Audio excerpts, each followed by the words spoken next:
우리가 함께 말씀 나눌 설교 제목은 6월절이라는 제목입니다.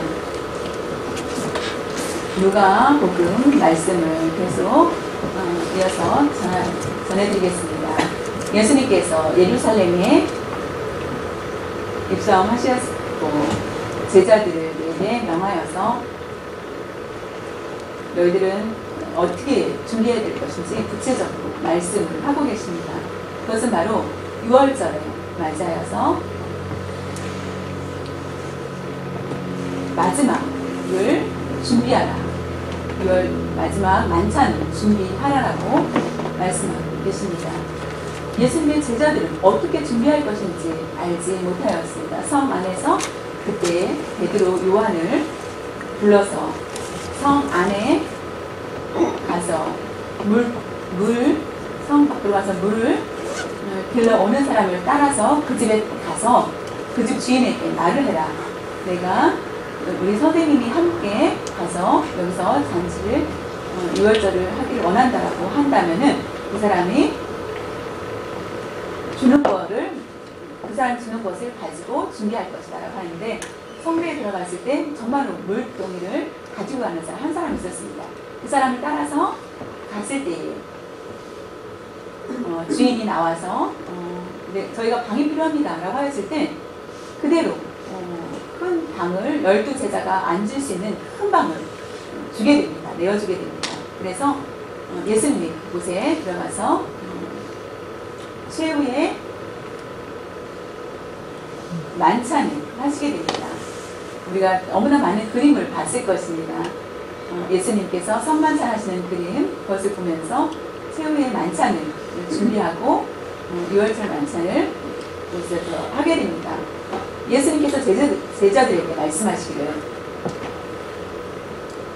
내가 고난받기 전에 반드시 너희와 함께 6월절을 만찬을 하기를 원한다라고 말씀합니다. 왜냐하면 다시 만날 수가 없고 예수님이 십자가에 달리신 후에는 만날 수가 없기 때문에 십자가에 달리시기 전에 그들과 함께 하기를 원하셨습니다.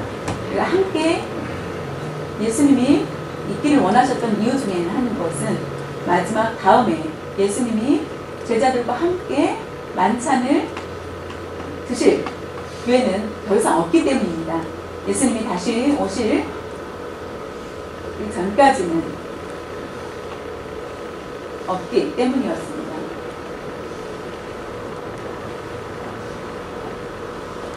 떡을 나누고 포도주를 마시고 하는 그 내용은 곧 십자가의 고난에 대해서 계시하시는 말씀입니다. 예수님의 죽음을 통하여서 우리에게 생명을 주시고 자신의 희생을 통하여서 우리에게 새로운 생명을 주시는 축복을 우리에게 부여주십니다. 6월절 아주 중요합니다. 예수를 믿는 사람들은 거의 6월절이 중요하다는 걸 알고 이스라엘 사람들은 더 그것을 잘 지키고 있습니다. 절기 중에 세 절기 중에 하나를 바로 6월절을 잘 지키게 됩니다.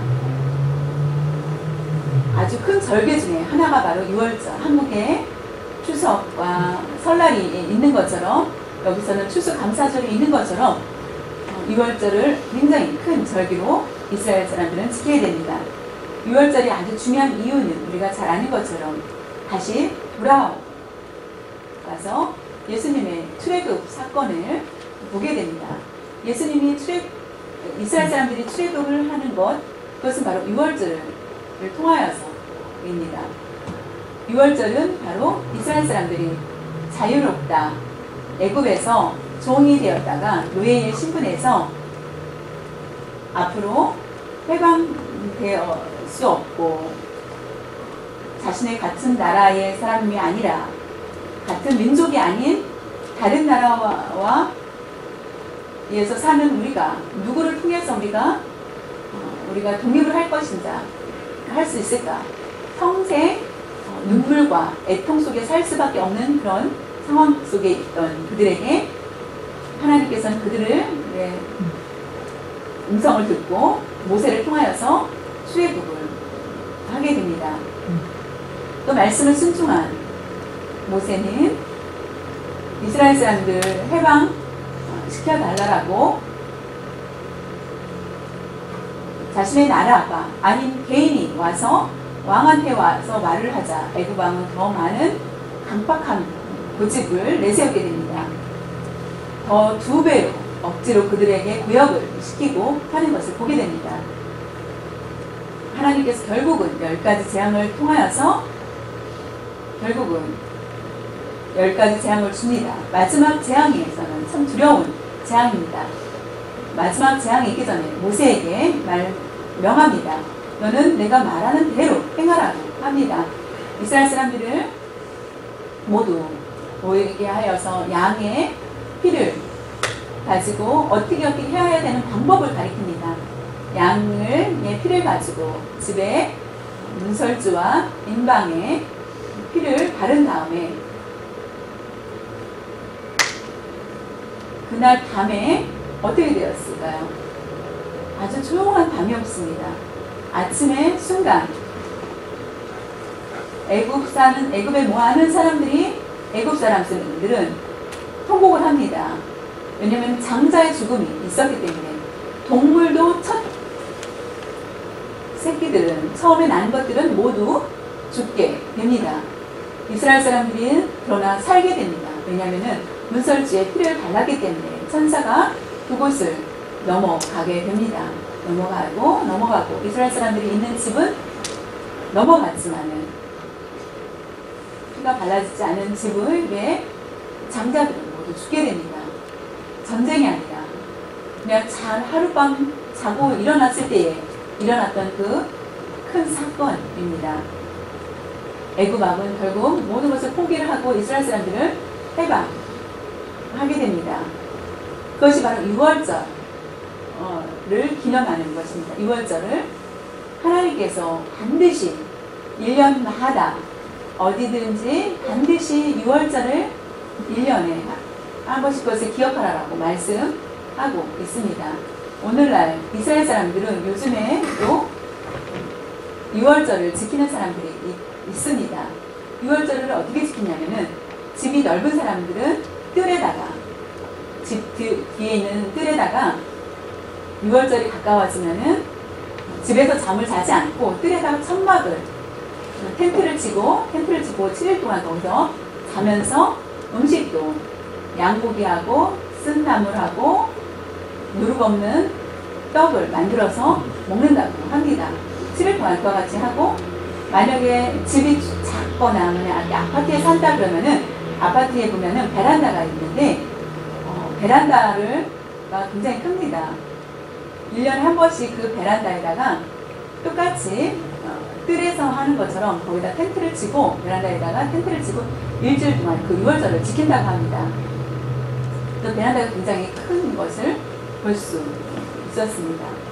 여러분 유월절을 철저히 지키는 것 우리는 그렇게 지키지 않습니다. 꼭 우리가 유월절을 지켜야 되는지라고 오늘 말씀을 통해서 우리는 어떻게 해야 되는지 듣겠습니다. 뮤지컬 영화에 보면은 그 제목에 이집트 위에 지붕 위에 선 지붕 위에 바이올린이라는 그런 영화가 있는데 그 중에 유대인에 대한 그런 내용들이 있습니다. 부모와 자녀들을 모아서 아주 그날은 최고 좋은 옷을 입혀주고 맛있는 음식을 준비를 합니다. 그래서 빵도 누룩을 넣지 않고 쓴나물을 넣고 이런 거 준비를 하여서 자녀들은 아주 귀찮다 그 뮤지컬의 표현에 왜 이와 같이 해야 되는지 얼굴 표정에는 그 아이들이 아주 귀찮아하는 그런 모습을 보입니다. 부모는 나는 유대인이다. 나는 이스라엘 사람. 나는 유대인이다. 말이 없지만은 그들의 뮤지컬 안에서 그것을 표현해내는 것입니다. 나는 유대인이다. 라는 것들을 그것은 유월절을 통하여서 나는 유대인이라는 것을 깨닫게 된다는 것입니다. 나는 유대인이라는 그 생각을 강하게 갖는 것입니다. 그때 러시아에서 그와 같은 유대인이 살 때에 아주 위험한 위기가 있었습니다. 그들을 미워하고 핍박하는 그런 상황 속에서 이스라엘 사람들이 나는 이스라엘 유대인이라는 것을 내 목숨을 내어놓아도 괜찮다라는 것을 그리고 자신의 정체성을 분명히 보여주는 것을 보게 됩니다. 러시아 안에서 있었던 유대인의 그런 모습들을 보인 것입니다. 전쟁을 통하여서 그들의 문화를 없애는 자신의 문화를 넣으려고 하는 것들이 대부분 전쟁에서 이긴 나라들의 모습들을 보게 됩니다. 그런데도 불구하고 유대인은 자신들의 사상들, 정체성을 분명히 가지고 있어서 2000년 동안 땀이 없이 그들은 방황하였지만은 결국에 그들의 그런 정체성으로 인하여서 결국 이스라엘이 서게 됩니다. 유월절을 통하여서 그들은 깨닫습니다. 성찬식을 통하여서 예수님의 살과 예수님의 피를 통하여서 성찬식을 통하여서 내가 누군지 나는 그리스도인이다. 나는 하나님의 자녀다. 라는 것을 깨닫게 해주신다는 것입니다.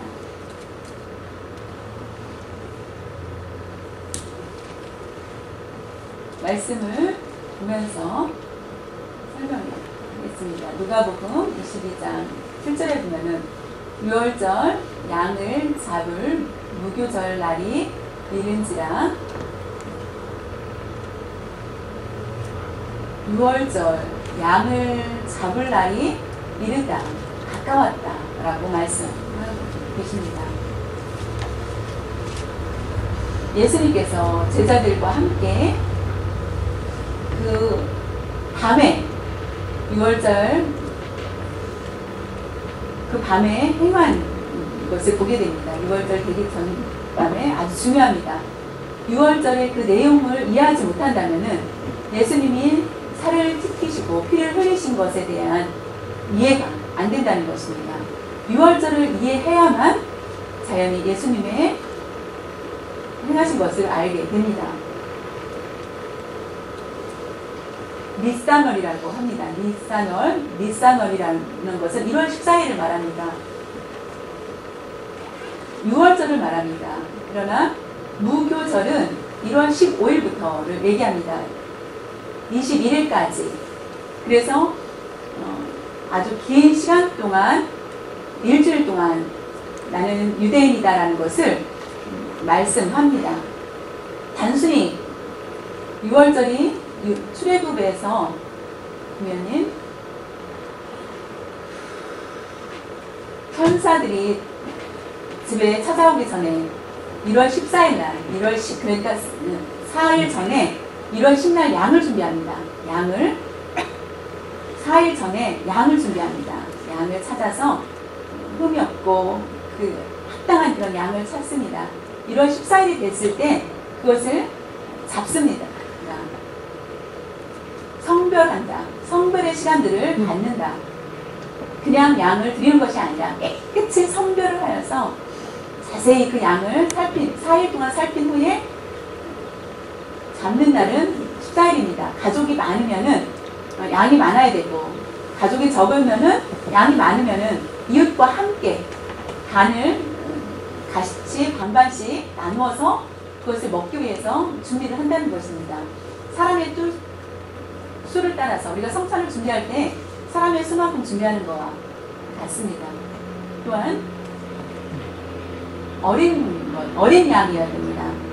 장성한 것이 아니라 어린 양이어야 되고 흠이 없어야 됩니다. 양은 흠이 없어야 되고 1년 된 것, 1년이 되어야 되고 수컷이어야 되고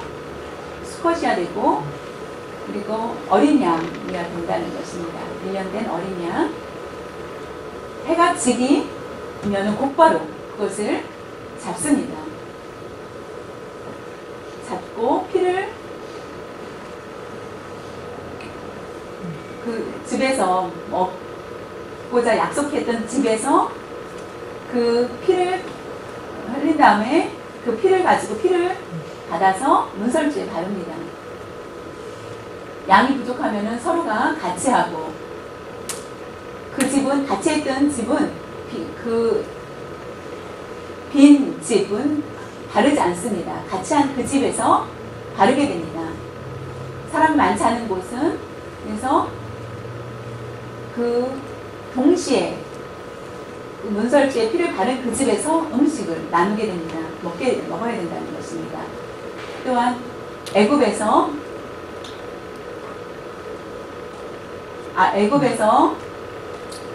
나오고자 하는 사람들만 먹어야 된다는 것. 애굽에서 이스라엘 사람인데 나오길 원치 않는 사람은 먹지 않는다. 그런 마음이 없는 사람은 먹지 못합니다. 양고기뿐만 아니라 쓴나물과 딱딱한 누룩 없는 떡을 먹게 됩니다. 같이 지팡이와 허리에 끈을 메고 아침까지 그걸 먹습니다. 아침까지. 그냥 남겨둔 게 아니라 그것을 밤새 아침에 해가 뜨기 전까지 먹는 것이 그런 예식이라고 합니다. 그것을 행하는 동안에 아무 생각 없이 그렇게 했을 때 천사가 와서 넘어가는 것을 그들은 알지 못하고, 천사가 온 것도 모르고 그 안에 그렇게 행하는 집은 천사가 넘어갔고, 그렇지 않은 곳은 다 장자가 죽게 됩니다. 그것이 바로 구원의 증표를 보여주고 있습니다. 그곳을 넘어가다를 패스 오버라고 6월절을 이렇게 말을 하는데, 넘어가다 라는 것입니다.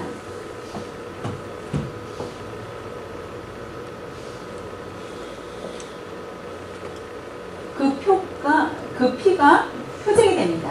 그래서 문설주에 피를 발라주는 곳은 넘어가게 됩니다.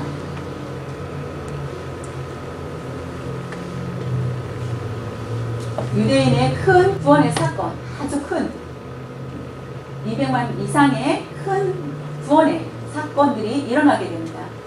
개미떼 같은 많은 사람들이 칼을 가지고 전쟁한 것이 아니고, 그들은 양 고기를 먹고 문설주에 피를 바르고 있었던 그들이 결국은 큰 기적을 이루게 됩니다. 어린 양의 피가 얼마나 중요한지를 우리에게 보여주고 있습니다.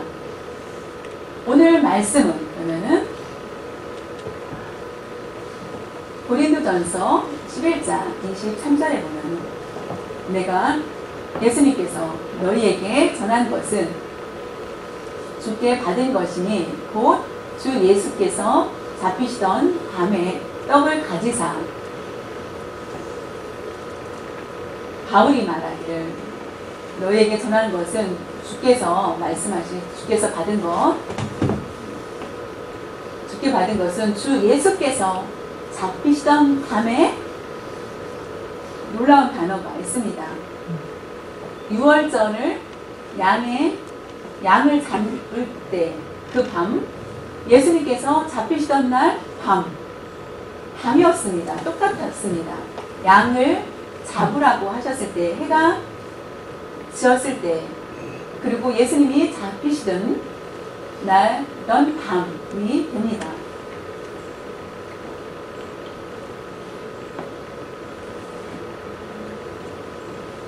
유월절에 양을 잡고 출애굽을 하게 됩니다. 신약에 어떻게 되었습니까? 예수님께서는 어린 양으로 오시게 됩니다.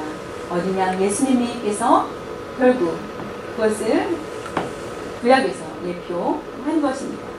누가복음 22장 19절 20절에 보면은 또 떡을 가져 감사 기도하시고 떼어 그들에게 주며 이르시되 이것은 너희를 위하여 주는 내 몸이라. 너희가 이를 행하여 나를 기념하라 하시고, 저녁 먹은 후에 잔도 그와 같이 하여 이르시되 이 잔은 내 피로 세운 새 언약이니 곧 너희를 위하여 붓는 것이라. 예수님께서 제자들에게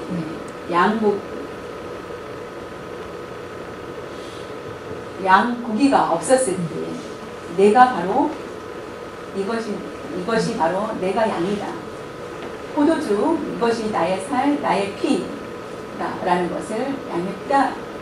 떡은 곧 옛날에 6월절날에 먹었던 것과 같습니다. 또한 피를 문설주에 발랐습니다. 포도주를 마십니다. 그것은 바로 사탄이 우리를 침범하지 못하도록 예수님의 자녀인 것을 우리에게 보증해 준 것입니다. 6월절은 바로 예수님에 대한 것을 미리 예표한 것을 우리에게 보여주고 있습니다. 구약에 나타낸 6월절 양은 바로 예수 그리스도이십니다. 예수 그리스도는 곧 우리를 위해서 예수님께서 우리 피를 흘려 주셨고, 그래서 우리는 하나님의 자녀가 되는 권세를 받게 되었습니다.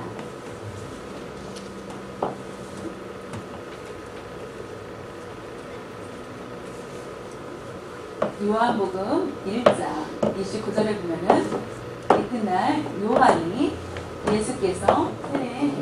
예수께서 자기에게 나아오심을 보고 이르되 보라 세상 죄를 지고 가는 하나님의 어린 양이로다.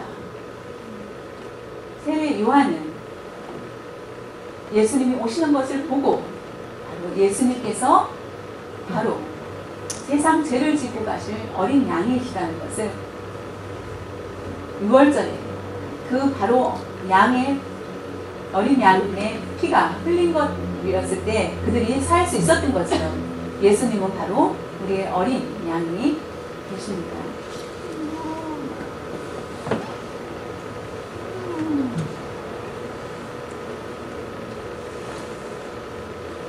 우리가 성찬식을 통하여서 우리에게는 아무 느낌을 모르지만 오히려 예수님은 자신을 내어주는 고난이 있습니다. 저주와 같은. 왜냐하면 어린 양으로서 자신을 희생을 해야 됩니다. 자신의 피가 흘려져야 되고 살이 찢겨져야 되고 몸을 다 드려야만, 완전히 죽어야만 살릴 수가 있게 됩니다. 예수님은 우리를 위해서 자신의 몸을 온전히 죽이셨습니다.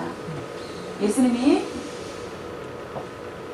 희생하셔야만 우리의 죄가 씻음을 받고, 예수님은 우리를 위해서 오히려 축복을 주시기 위해서 자신께서는 모든 것을 담당하신 것을 보게 됩니다. 자신을 내어 주신 것입니다.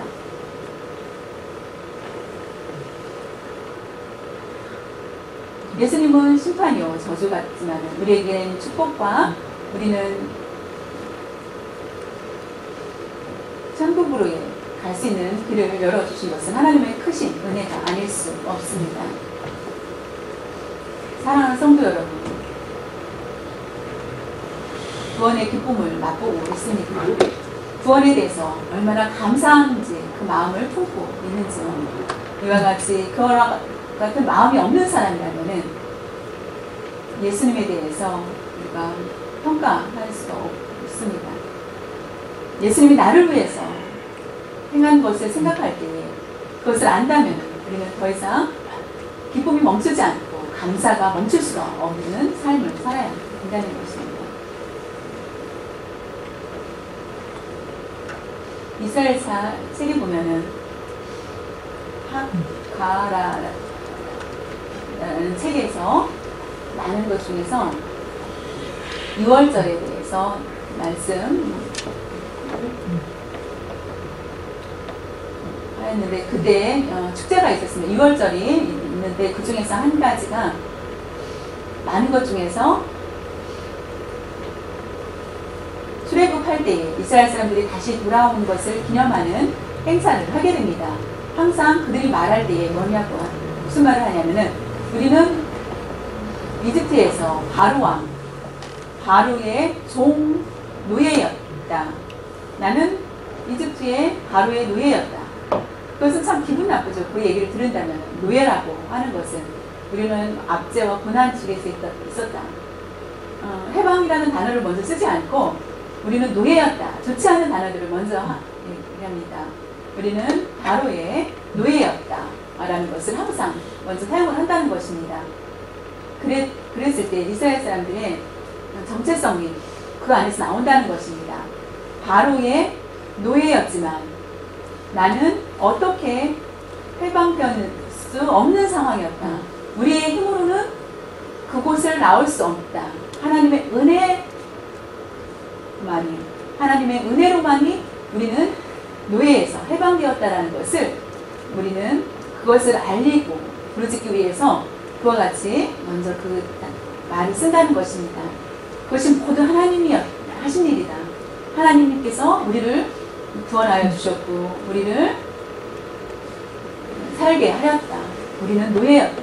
노예일 수밖에 없는 우리를 하나님께서 구원하셨다는 것을 그들은 깨닫기 위한 것이었다는 것입니다.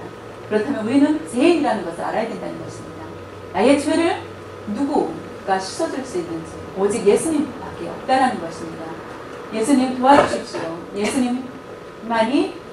예수님이 도와주시지 않는다면 나는 지옥에 갈 수밖에 없고 나는 어디로 가야 될지 알지 못하지만은 우리가 교만한 내가 최고라고 생각하는 사람은 그와 같이 행할 수 없습니다. 성찬식에 참여해야 되는 것은 나의 죄, 나는 죄인이라는 것을 깨닫기 위한 것. 내가 죄가 없다면은 성찬식에 참여를 하지 못합니다. 내가 죄이기 때문에 성찬에 참여를 해서 나의 죄를 씻기를 원하기 때문에 성찬에 참여를 하게 됩니다. 예수님의 피와 살을 내 찢기심을 통하여서 내가 내 죄사함을 받았다는 것을 깨닫기 위한 것이라는 것입니다. 구원은 스스로 받을 수가 없다는 것입니다. 누군가 나를 구해 주어야 됩니다. 오직 예수님 외에는 없습니다. 구원, 나는 누구인지, 나는 죄인이다. 나는 원래 죄가 많은 사람, 죄인이며 지옥에 갈 수밖에 없는 나. 그러나 나를 구원해 주시기 위해서 주님은 목마르게 찾아 나를 찾고 계십니다. 예수님의 복음은 곧 죄와 연결이 있습니다. 의인과가 아니라 죄인과 관계가 있습니다. 복음은 죄인과 관계가 있다는 것입니다. 죄인과 어울립니다. 전도를 하였을 때, 죄인을 전도하였을 때 그가 의인이 되고 우리 모든 죄를 범한다 아니고 죄인, 예수님이 아니면 우리는 우리의 죄를 사함받을 수 없다는 생각을 가져야 된다는 것입니다. 인간에게 최고의 은혜는 긍휼의 것은 바로 죄인이라는 것을 깨닫는 것입니다. 하나님의 최고의 긍휼은 하나님께서 주신 것 중에서 가장 큰 긍휼이라는 바로 내가 죄인이라는 것을 깨달을 수 있는 것입니다. 그것을 깨닫지 못했을 때 하나님의 은혜를 체험하지 못하게 됩니다.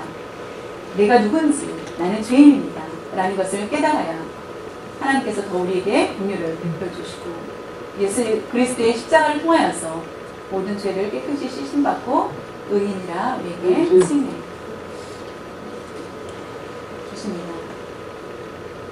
예수님의 살과 피를 기념하는 때마다 예수님의 살 보혈을 생각할 때 예수님의 십자가의 희생으로 말미암아 나는 구원의 은혜를 받았고 나는 귀한 삶을 살다는 것을 알게 된다는 것입니다. 예수님의 살을 통하여서 복음을 전하고 그리스도의 말씀대로 우리가 순종하는 삶을 살 수 있게 됩니다.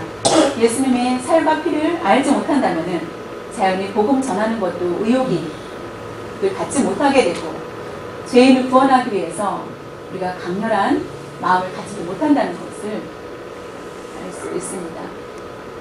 예수님께서 마지막 만찬, 성전 만찬을 한 것에 대해서 우리가 그것을 마음에 깊이 품고 그것을 알고 그 의미를 알아야 됩니다.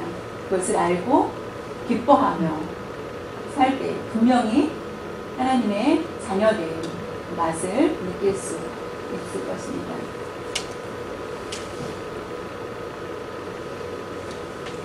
나를 위해서 죽을 준비를 하시고 십자가를 바라보고 나아가신 주님의 은혜를 생각하시기를 바랍니다. 나를 위해서 나의 살을 찢으시고 나를 위해서 예수님께서 피를 흘리셨습니다. 그것은 곧 예수님의 십자가에 나아가시는 그 모습을 우리가 기억하면서 주님을 기억하면서 살 수 있어야만 하겠습니다. 우리가 안타까운 것은 요즘에 사람들이 형식적으로 많은 예식은 행합니다. 그 예식이 형식에 끝나지 않게 참된 6월절에 어린 양의 마음을 가져야 되는데 그런 것이 너무나 무감각해진다는 것입니다. 6월절 어린 양, 주님의 살과 피를 통하여서 나의 개인적인 예수님과의 관계를 깨닫기를 바랍니다. 다른 사람과의 관계가 아니라 나를 위해서 하신 그 일들을 생각하고 나의 목숨을 걸고 예수님을 위해서 자신의 몸을 드릴 수 있는 결단이 있어야만 하겠습니다. 하나님께서 나에게 주신 그 일들을 각자 교회에 맡겨진 일 위해서 열심히 자신의 목숨을 걸고 희생하는 각오를 가지시고 최선을 다하며 충성된 그런 삶을 살 수 있기를 바랍니다. 예수님께서 살과 피를 흘리신 것처럼 다른 사람을 위해서 예수님을 위해서 우리의 몸을 드릴 수 있는 또한 교회를 위해서 헌신하여서 그것은 바로 예수님을 위한 것입니다. 하나님의 은혜를 갚기 위해서 행하는 것이기 때문에 기억하면서 살 수 있는 여러분들 되시길 바랍니다. 예수님이 다시 오시는 날 그날까지 주님을 위해서 충성된 그 마음이 변치 않도록 끝까지 열심히 충성할 수 있는 여러분 되시고 날마다 6월절을 기억하면서 나는 죄인이다. 나는 죄인이고 지옥에 갈 수밖에 없는 나이지만은 그것을 날마다 깨달으면서 예수님의 그 성찬식을 통하여서 내가 은혜를 받고 깨달음을